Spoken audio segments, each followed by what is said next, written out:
Hi, everybody. Welcome back to the live stream of the Jimmy Dore Show. We're going to talk about boosters right now. I'm here with the American journalist, Max Blumenthal. Hi, Max. How are you? How you doing? Good to see you. All right. So now we're going to talk about the boosters, right? Because I want to remind you, they're pushing the fourth shot, which is the second booster now. So it's the fourth shot. They're pushing it now. And let's remember that this was back in September. FDA officials resigned due to frustration with Biden administration pushing booster shots. They resigned. You mean a couple of low-level people? I mean, somebody trying to make a name for themselves? Who was it? It was Business Insider reports how both Dr. Marion Gruber, the director of the FDA's Office of Vaccines Research and Review, that's the director of the Vaccine Office Review thing, who's been with the agency for 32 MFing years, and her deputy, Dr. Philip Krause, submitted their resignation notices on Tuesday. And what did they do that over? They did it over the frickin' Biden pushing boosters without the science. Now, I thought that it was Joe Rogan and Donald Trump and Jimmy Dore and Russell Brand and Dr. Pierre Corey. I thought it was all those people who didn't follow the science. Turns out, of course, the people who aren't following the science are the government. Of course, Joe Biden. Again, the biggest source of lies and misinformation is the government. The second biggest source is corporate media. FDA shuts out its own. This is from April 3rd by Marty Makary, who is from Johns Hopkins University. FDA shuts down its own experts in authorizing another vaccine booster. And that's written by Dr. Makary, is a professor at the Johns Hopkins School of Medicine. That's who wrote this. So here we go. Buckle up. The Food and Drug Administration last week authorized Americans 50 and over to get a fourth COVID vaccine dose. You know, they didn't even ask for that. They asked for 65 and over. The FDA went and gave them 50. They didn't even ask for that. That's how captured and corrupted the FDA is, with upwards of 70% of its budget coming from big pharma, the people they're supposed to be regulating.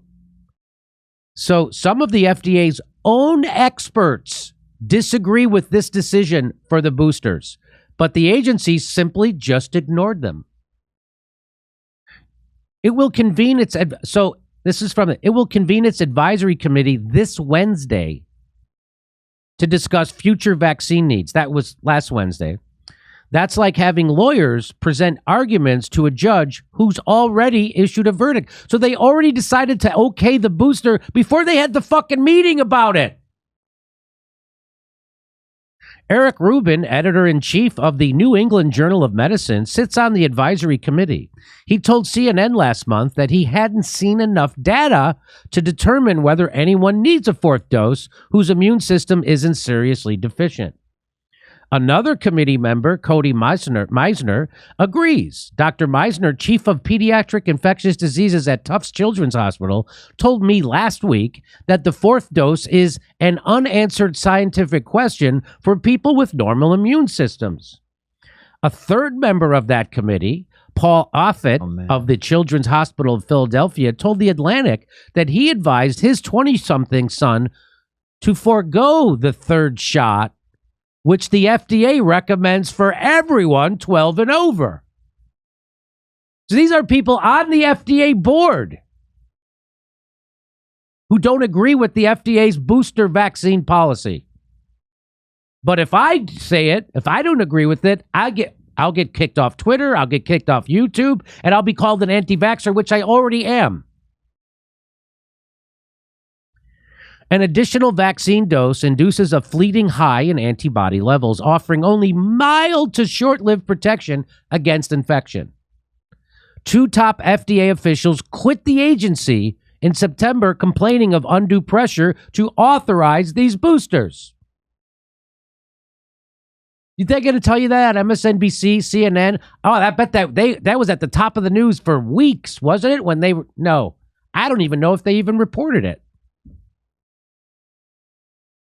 Marion Gruber, former director of the Office of Vaccine Research and Review, and her deputy, Philip Krause, later wrote about the lack of data to support a broad booster authorization.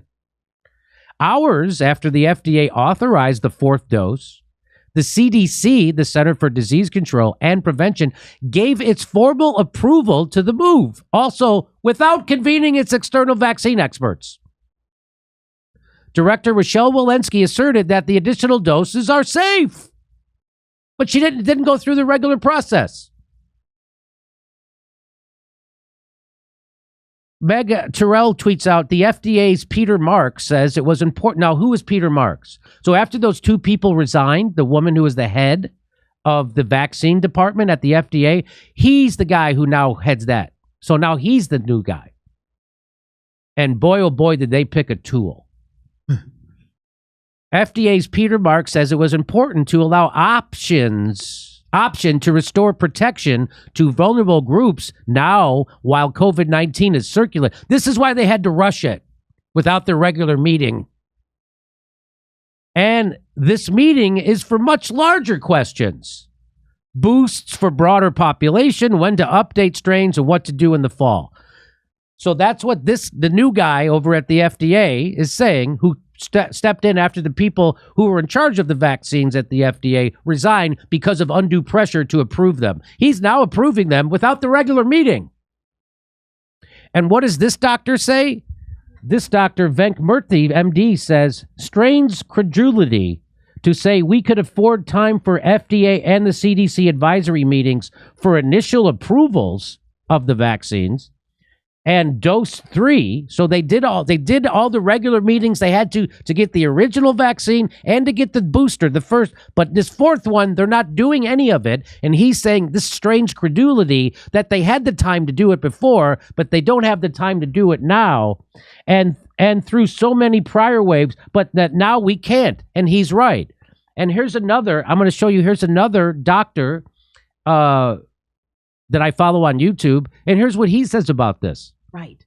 What are you even saying? You're saying that all those times you did it the proper way. You had the advisory committee, for better or worse, they made their decision, but it was all out in the public. Now you're in a rush. Now that you're getting to the fourth dose, you can't do the due diligence and have the meetings. Makes no sense. If anything, it's the first dose that's the one you got to rush, and the fourth dose, the one you had a little bit more time to think about and get better evidence for. It's the exact opposite of what should have happened. But certainly you took the time to have those meetings then. You can have these meetings on a moment's notice. These people know this is an important public service. They will agree to meet in a moment's notice.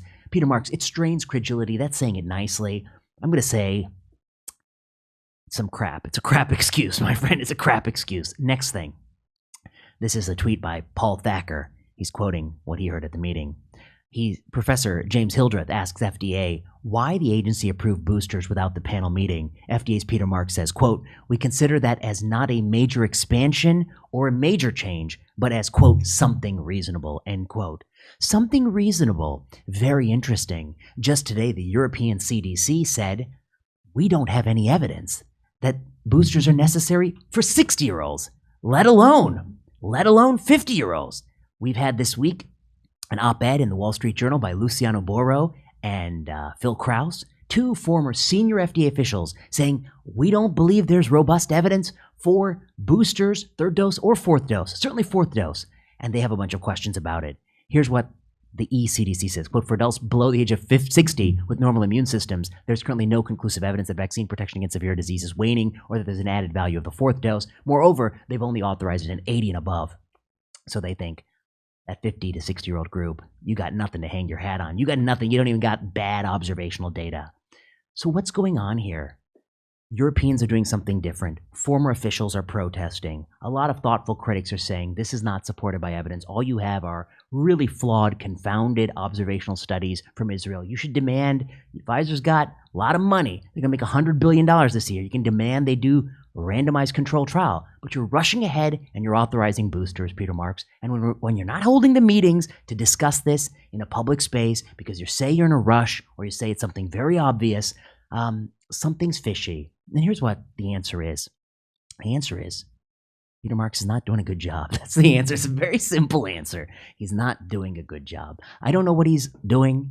I don't know if he's taking his cues from the White House or what, but he's not doing the job of a faithful regulator. He's doing the job of a rubber stamp. He's doing the job of somebody who is going to be working for Pfizer someday. I don't know. He's not doing a good job. That's all I have to say. This is a terrible job. You need to demand and compel the company to generate credible evidence. That's the job of the FDA. That's not the job of individual clinicians meeting with people having discussions. We are limited by the lousy evidence that you have compelled the manufacturer to generate. You are asking for nothing. You are basically allowing them to perpetually boost this population, booster after booster, no credible data, just handing them billions of dollars. We might as well just write our tax checks to Albert Bourla himself at Pfizer. You are giving them everything. You're not demanding good evidence. You are failing at your job.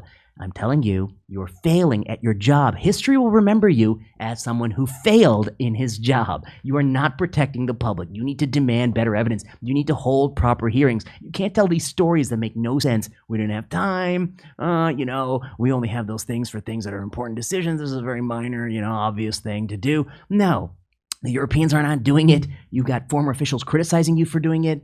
Your excuses don't hold up water. You need to either decide if you want to be a regulator. You don't have to be a regulator. You can work for companies. You can be an investor. You can do all sorts of things in this world. But if you want to be a regulator, you have a duty to protect the public health. And that duty means you need to compel manufacturers to run credible studies so we know net benefits outweigh net harms. That's the job of drug regulation. You don't want to do that job?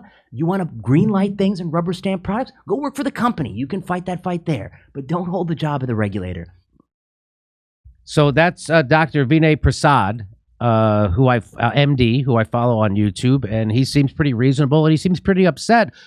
So he points out the Europeans aren't doing this; they're doing it totally different. They approved for a booster for people 80 and over, and they say there's no data for people 50 to 60.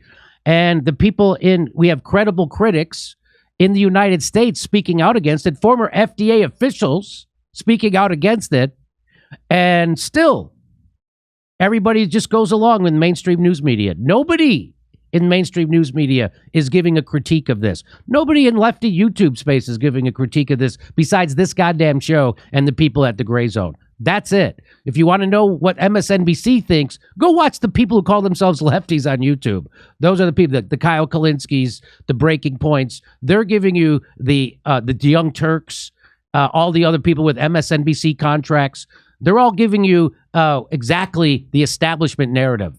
They have not been giving the green light by whoever it is that gives it to them to push back against the COVID narrative yet. No matter how many times Fauci lies, admits he lies, and lies not only to us, but to Congress, they'll still never have a critique of Fauci. They never have a critique of the vaccines, the mandates. That their only critiques comes from the establishment. That's what their critique. The truckers were bad right-wingers. Anybody who's against mandates is a right-winger. Everything they hate is right-wing. And here is the Europeans aren't doing it like this. We all know Big Pharma is liars and corrupt. We know FDA is corrupted because they're captured. This isn't news. These aren't secrets. These are things that people are afraid to talk about, even on YouTube. And that's why this show has a lane along with the Grayzone. We're actually are sticking our chin out to tell you this stuff. Well, let's keep going with the Wall Street Journal. The jury is still out on the vaccine-related complications. One of the most common reported adverse events is tinnitus, or ringing in the ears. Gregory Poland, a director of the Mayo Clinic Vaccine Research Group, he got tinnitus.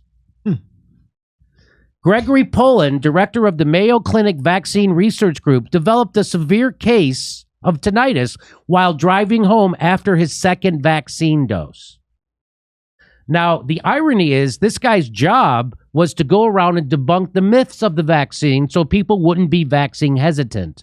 And then he got his vaccine, and 30 minutes later, he got a case of tinnitus that wouldn't go away. Now, he does say, I can't say it came directly from the vaccine.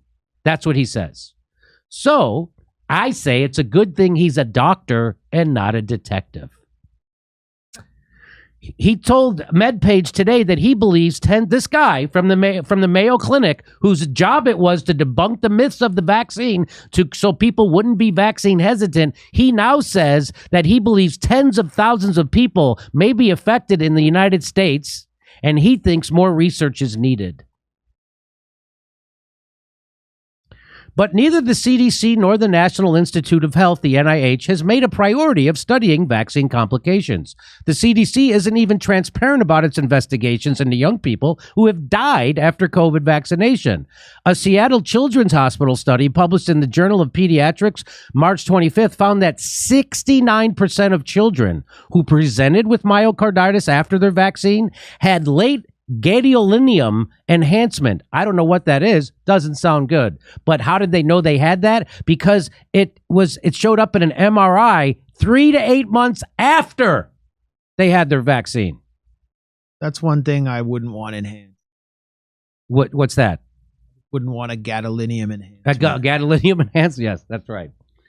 When citizens inquire about vaccine complication rates, public health officials point to the significant limitations of their own methods of tracking them. While the FDA has approved 4 doses quickly and with little supporting data, it's also been sitting for months on ample data supporting 2 new COVID vaccines.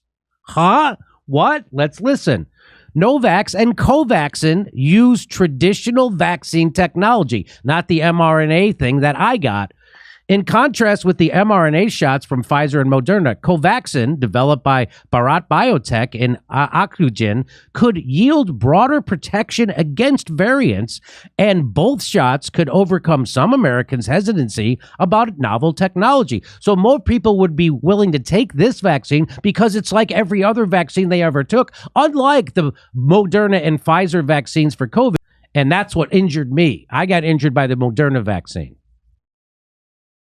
But the FDA hasn't acted on Novavax's January 31 application for emergency use. I wonder why. And it rejected Covaxin twice, once for adults and once for children. Both have been approved by the World Health Organization and other countries, but not here in the United States, where the FDA is completely captured by Big Pharma.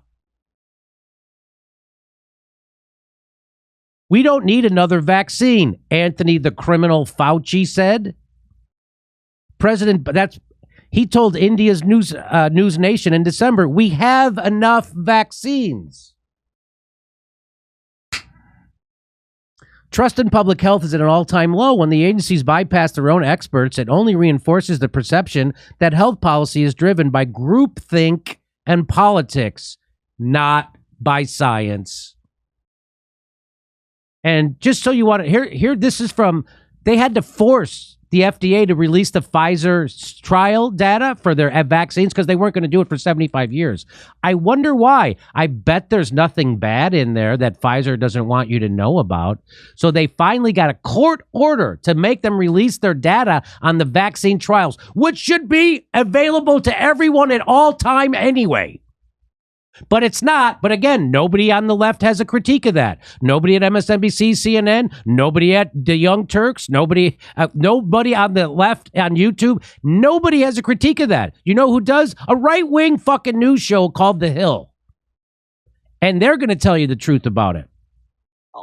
The first bombshell in the document is that natural immunity works and Pfizer knows it.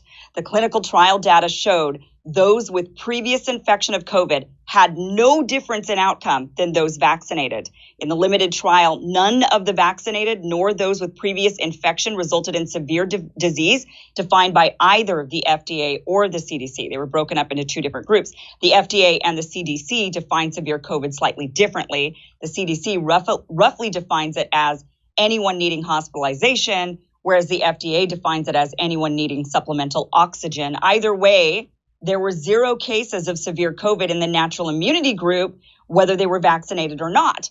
And their own data also showed that natural immunity was statistically identical to the vaccine against infection. That's what their data showed. Yet, rather than say people with natural immunity don't seem to need the vaccine, which is what they've been saying in Europe, for example, Pfizer instead spun their conclusion and said, quote, final efficacy results show that the vaccine provided protection against COVID-19 in participants with or without evidence of prior infection with SARS-CoV-2. So they're suppressing the information that if you got infected with COVID, you don't need a vaccine. They suppressed that information, and now it's coming out because the court ordered it. And why is that important? Because people have been fired. People have lost their jobs. And here is Dr. Fauci being asked by Sanjay Gupta about natural immunity, which we now know they were suppressing. So he knew this stuff. So Fauci knew this when he's being asked this question, and let's watch him lie. There was a study that came out of Israel about natural immunity, and basically the headline was that natural immunity provides a lot of protection, even better than the vaccines alone. What are people to make of that? So as we talk about vaccine mandates, I get calls all the time. People say, I've already had COVID, I'm protected, and now the study says maybe even more protected than the vaccine alone.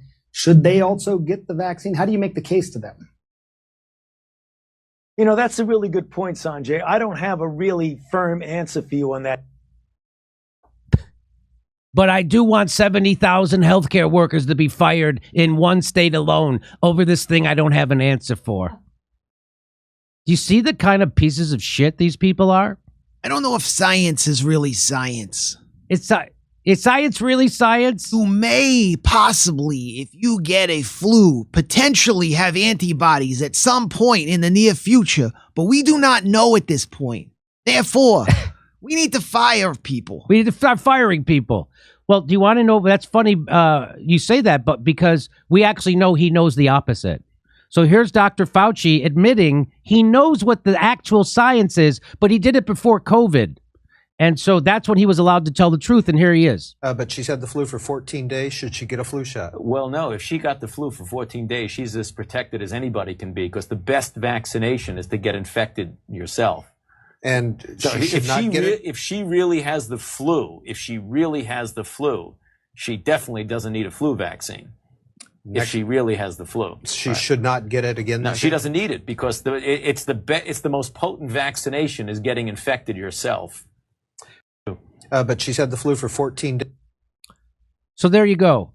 So they've known this all along. And from the beginning of COVID, I heard virologists saying, this is virology 101. Why are they pretending that this isn't how this works? Why are they turning science on its ear and everyone's pretending like they don't know how natural immunity works? Well, because they're bought liars. They're criminals. Fauci is actually a criminal. He's just like Tony Soprano. That's who Dr. Fauci is. He's a criminal, and he doesn't care who gets killed in the process. And that's why he lied about natural immunity. That's why he wouldn't release the data when they had it, and that's why he keeps lying to you. He's lied about masks. He's lied about herd immunity. He's lied about gain of function. He's lied about where the virus came from.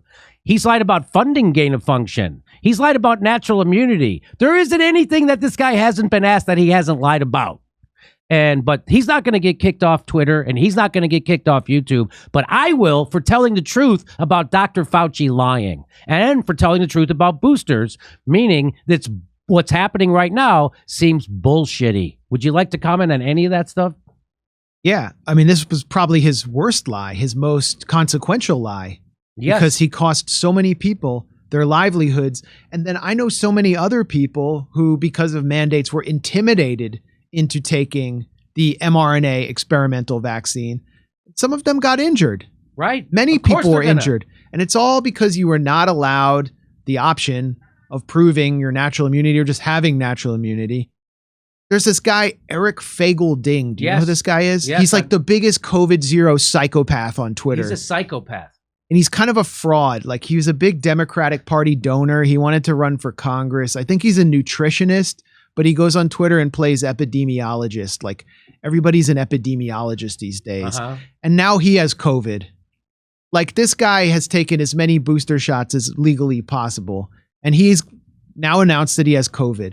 He's got cold and chills and everything. And he's like, oh, but I thank God for the booster. And I love seeing, you know, a lot of like people like the lockdown left. They all say, I got it. And I'm having like, I can barely like feel my arms and like, I feel horrible and everything. But, you know, if I didn't take my booster, it'd be worse. It would be worse. And they just say that. How do you know that? How do you know? Actually, what's happening is that, you know, it failed. it didn't do anything. You got it just like everybody else did. And, you know, if you have comorbidities, you're probably at greater threat. So this is the data. YouTube, I have to say, or else they'll take my channel down.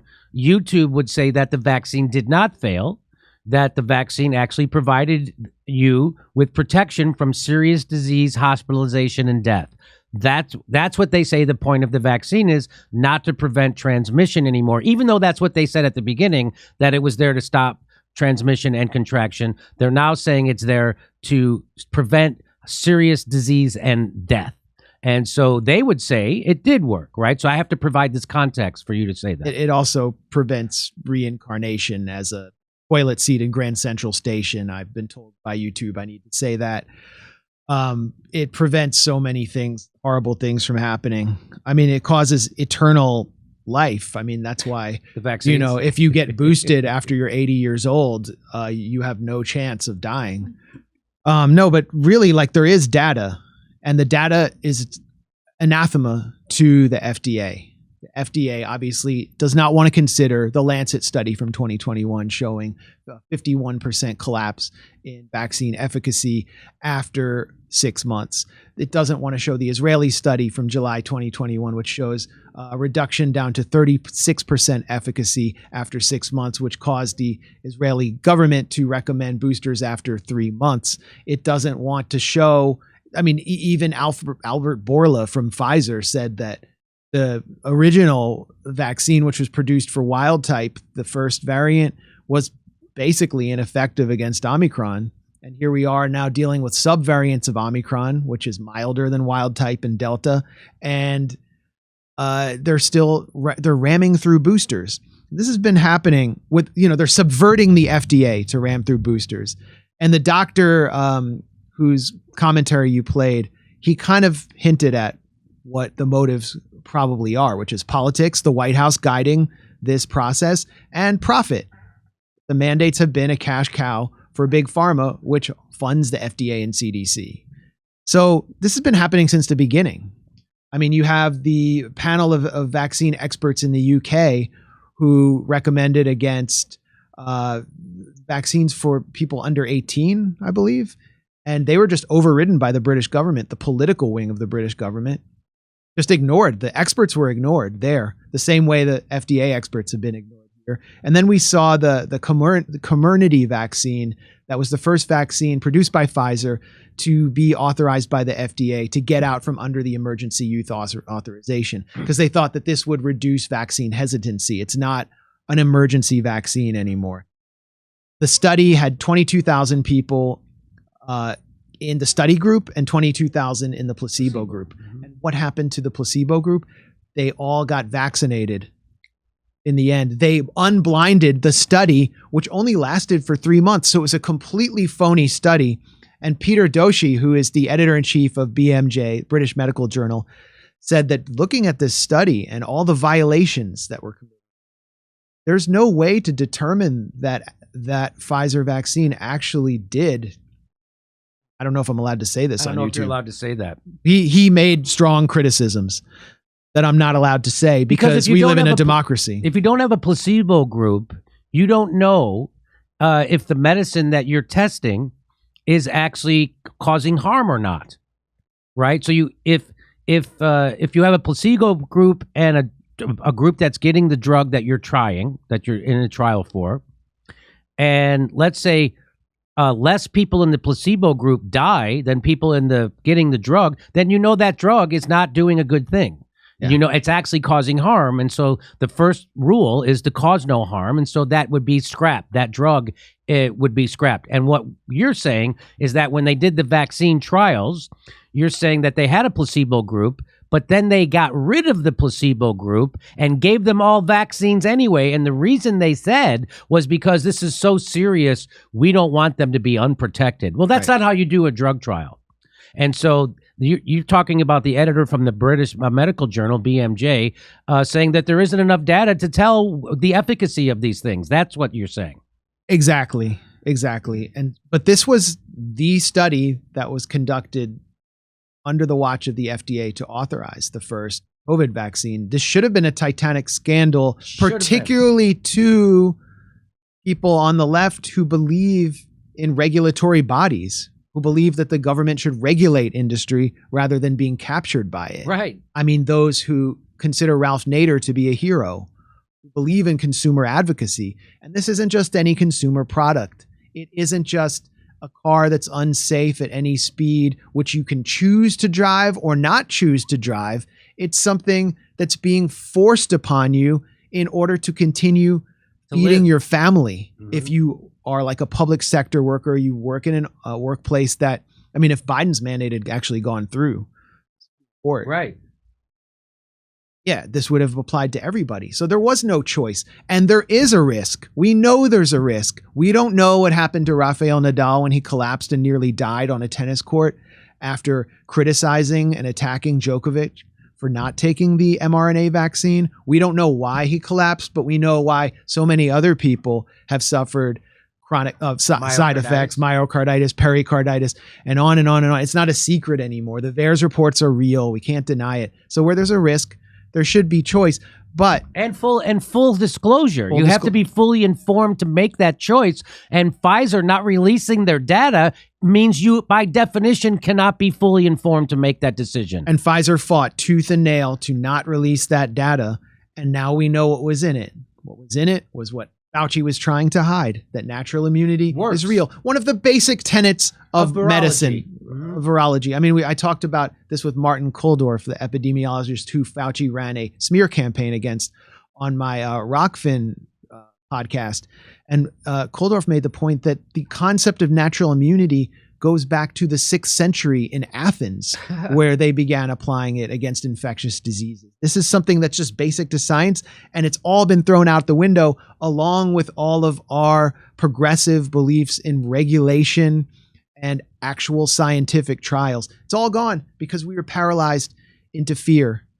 We were paralyzed. Our critical faculties are gone. And you know, let's step back for a second, because we've had so many of these discussions about COVID the past few months. I think we've kind of like I think in some way we've kind of helped shatter the left consensus on this, but there still was, leading up to February 24th, when Vladimir Putin ended the pandemic by invading Ukraine. There was a very loud sector of the left that I call the lockdown left that was demanding a lockdown in the United States. That they were calling for all of Americans to be held under de facto house arrest all over again because of Omicron. That didn't happen. It seemed to be functioning fairly normally. It's just frightening. Aren't overrun? Are not overrun. It's frightening to think what would have happened if those freaks and maniacs got their way. Cultists had gotten their way, and we should really be grateful that they have absolutely no influence. Yeah, thank God. Thank God that I think they do have influence, though. But I think that, again, they're not following the science. They weren't following the science before. They were suppressing the science. Where's the science that lockdowns work? Where is the science? That's what the only science I saw from Johns Hopkins University said it didn't work, and that the positive effects from lockdowns were negligible. So they didn't really do what we wanted them to do. So again, I'm not listening to people like Fauci. I'm not listening to the government anymore. The government is always lying, especially when they're co-opted by corporations like Big Pharma. So not only are they spreading misinformation, but they're actively keeping information from you that they know you should have, and they're actively lying to you. And they're not doing their due diligence.